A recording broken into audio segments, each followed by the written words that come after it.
So join me in welcoming first Scott Hercik.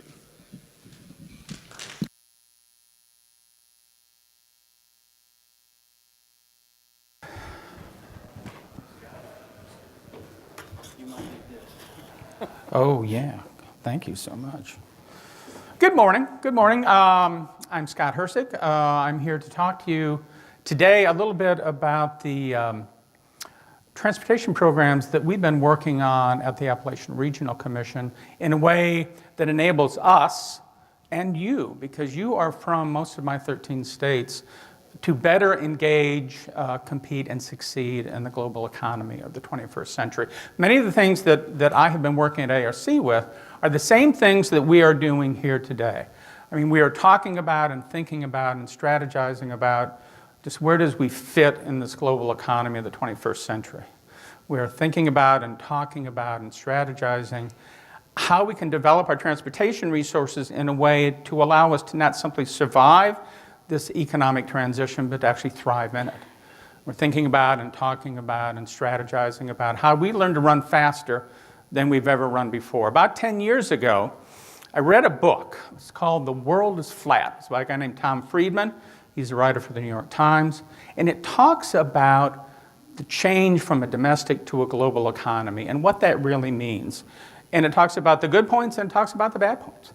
And when I read the book, if you've never read the book, go find it and read it. And if you read it when it first came out, go find it and read it again. Because it forces you to think about the world we live in today. As I was reading the book, I got to this phrase. I read the phrase and I kind of went, ooh.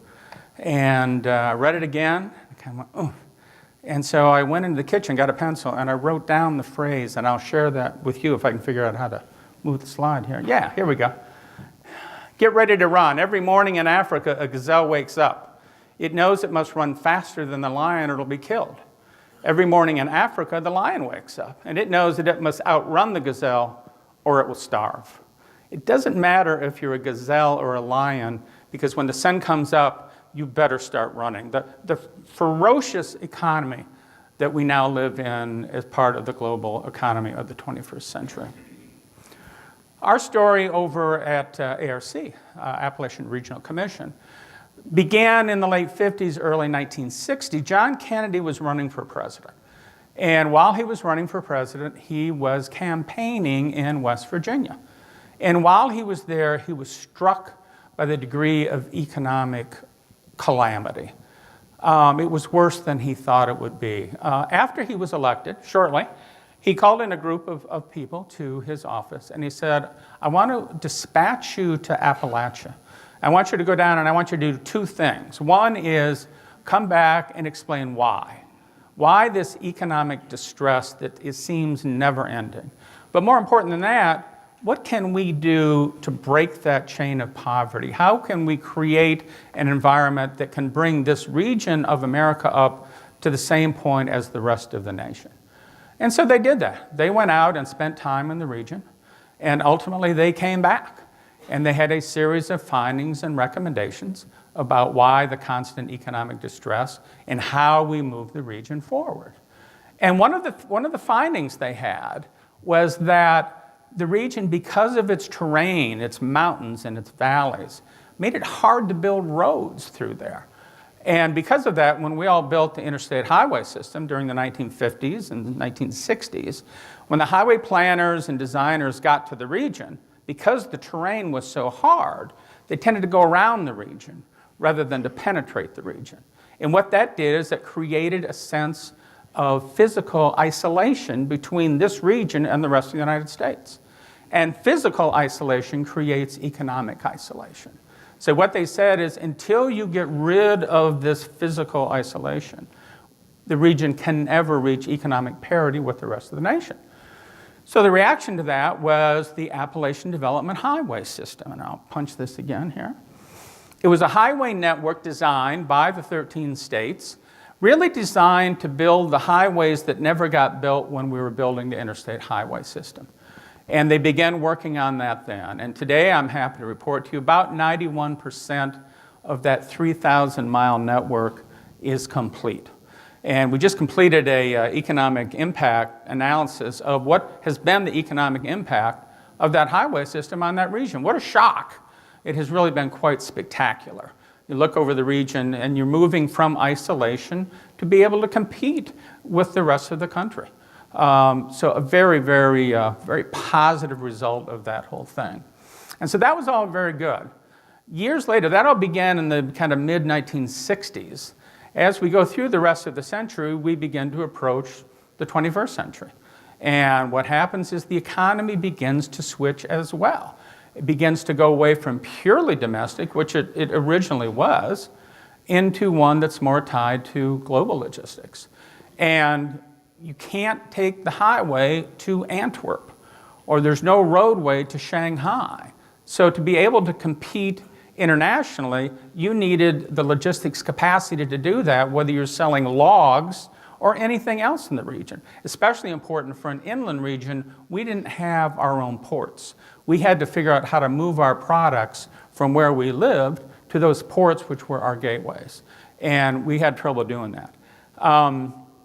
We offered a grant to Marshall University over in Huntington, West Virginia back around 2000, 2001. We asked them to look into the future of transportation and to identify those challenges and opportunities that we could attack as part of our region that offered the best economic rewards.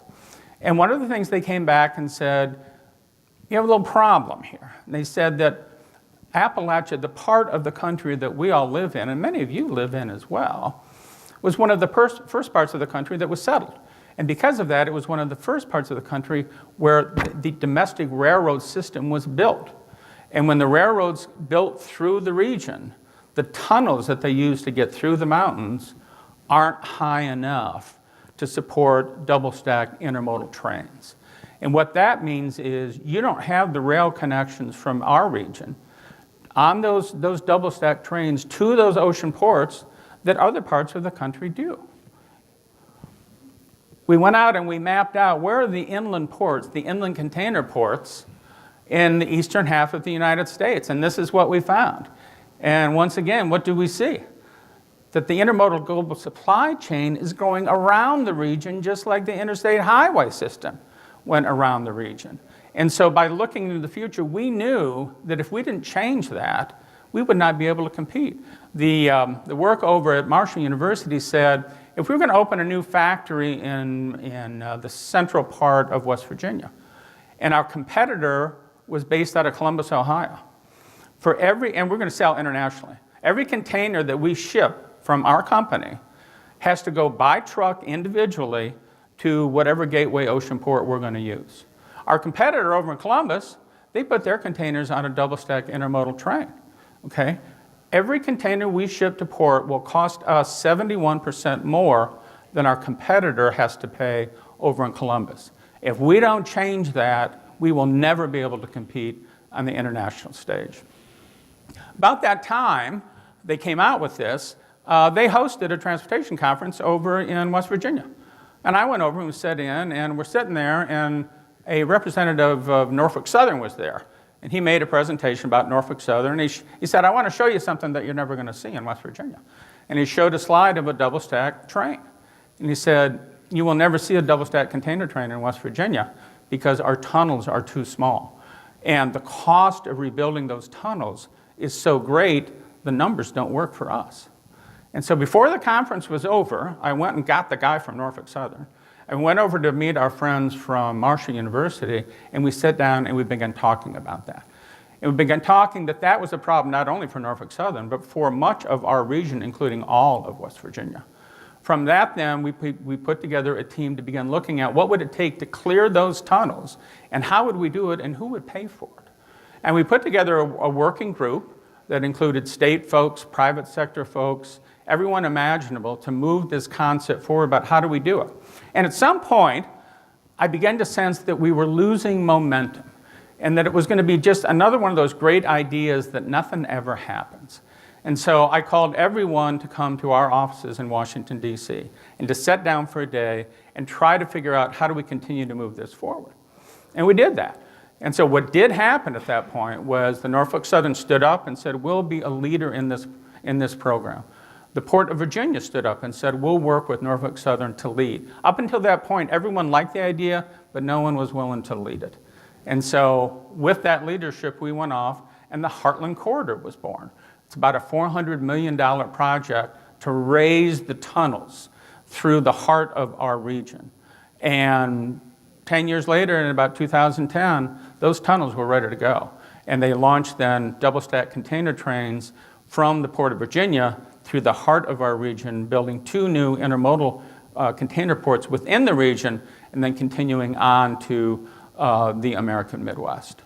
As we had our meeting in Washington to try to kickstart that thing and get going, the consulting firm that worked for the Port of Virginia was there. And after the meeting, they sat down with me and said, this is a neat project to work on, but it's only one line to one port. What if we created an entire network of intermodal rail lines that would connect with all of our ocean ports along the Atlantic Ocean and along the Gulf of Mexico?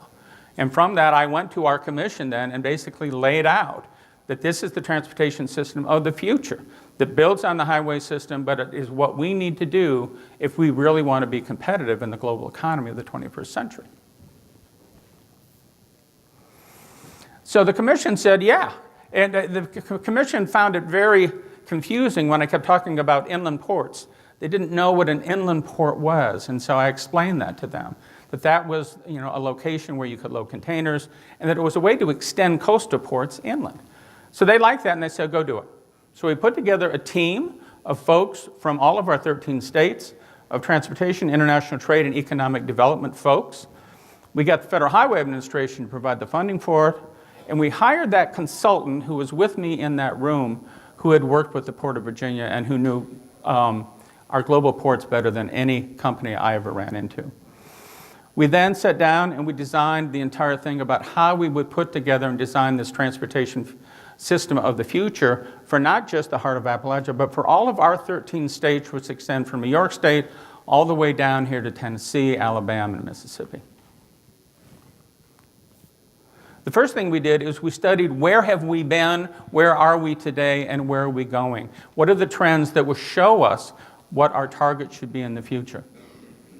We looked at economic trends. We looked 6 decades back. We started 60 years ago, and we looked during that time frame that global GDP had gone up 8 times, but the global trade had gone up 64 times. So the global trade was increasing twice as fast as GDP. We looked at the U.S. economy.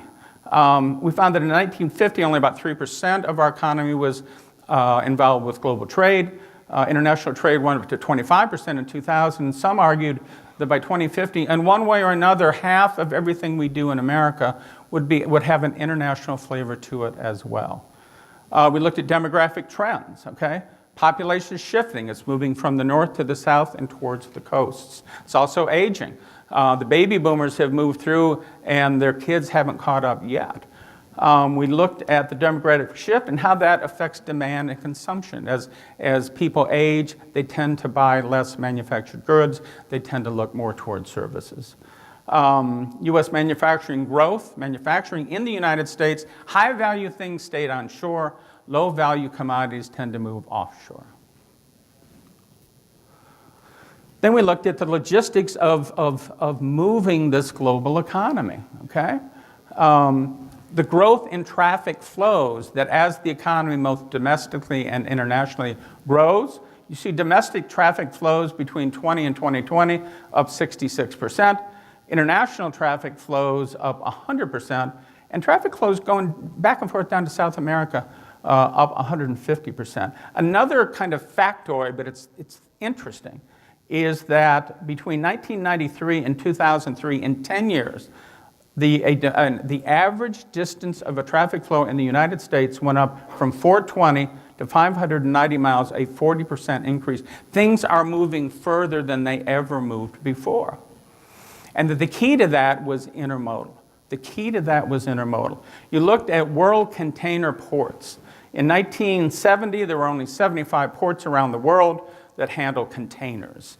In 2005, that went up to 550 ports around the world handling containers. Why is that?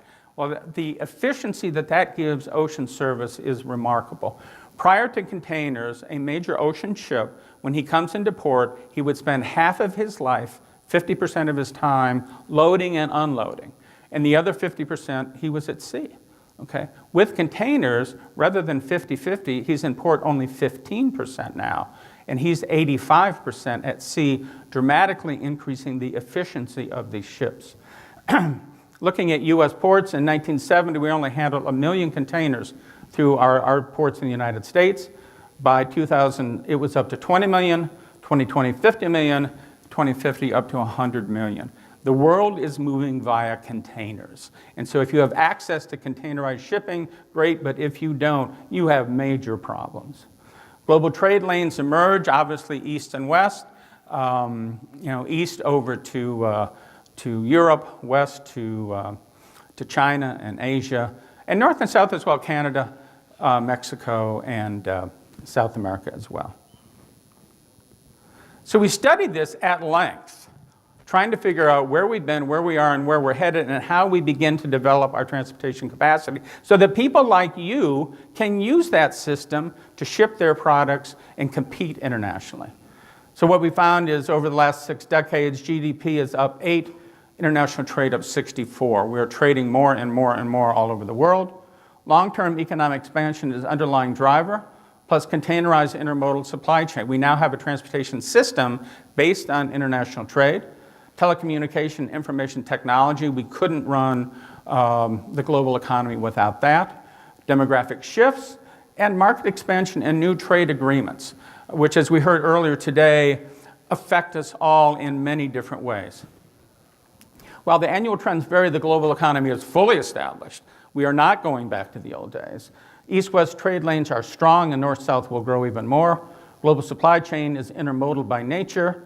And our ports are our gateways for international commerce. So if you're interested in moving product internationally, you got to have access to those global ports, whether that's Atlantic, Gulf, or Pacific ports as well. And if you're an inland region without that access, you have a major problem. The global supply chain is intermodal by nature. Ports are the gateway. Access to the supply chain is essential to competitiveness. Enhanced intermodal coordination improves capacity, cost efficiency, and reliability. From that, then what we did, we mapped the transportation system of the future for basically the eastern half of the United States, which is a lot of our region, and basically took those highway systems that are critical in nature.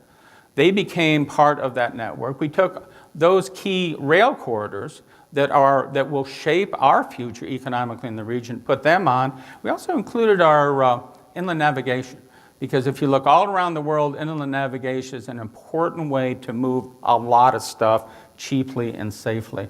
And that is our transportation network for the future, and that's what we've been working on for about the last 10 to 15 years, so that you have the access you need to be able to compete. Okay, I took this all back to our commission, the ARC commission, and reported in.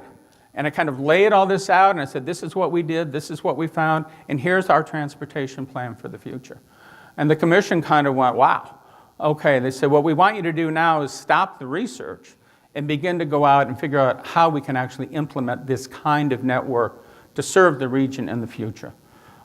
Be an advocate for us, an advocate for that transportation network. The planning is complex. Encourage and support expanded planning, which includes multimodal. You no longer just focus on highway or rail or water. It's all of them and how they link together. It's multidisciplinary. It's transportation, economic development, and global trade. I'm no longer a transportation guy.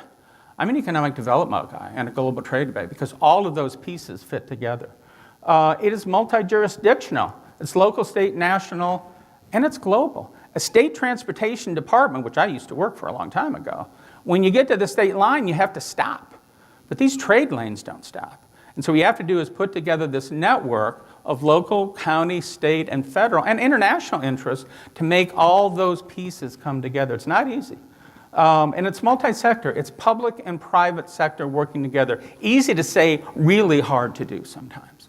But that's what you need to do. And one of the ways you get the investment necessary to develop and sustain this network is through public-private investment partnerships. Another thing that's fun to talk about and easy to say, but it's really hard to do. So what's happened since we kind of put this system together? A lot has happened. A couple things. The Panama Canal. Panama Canal is a really big thing. Okay, it's very important to global commerce, and especially if you live in the eastern half of the United States. 4 or 5 years ago, if we went down to the canal and we stood there, the largest ship that would come through that canal would carry 4,500 containers, because that's the biggest ship that the canal would allow. That changed about a year and a half ago. They enlarged the canal. So now when we stand at the canal and we look at those ships come through, up to 14,000 containers per ship versus 4,500. Now the big ships coming from Asia no longer have to go to LA Long Beach. Now they can come through the canal, and they can come up and they can go to Mobile.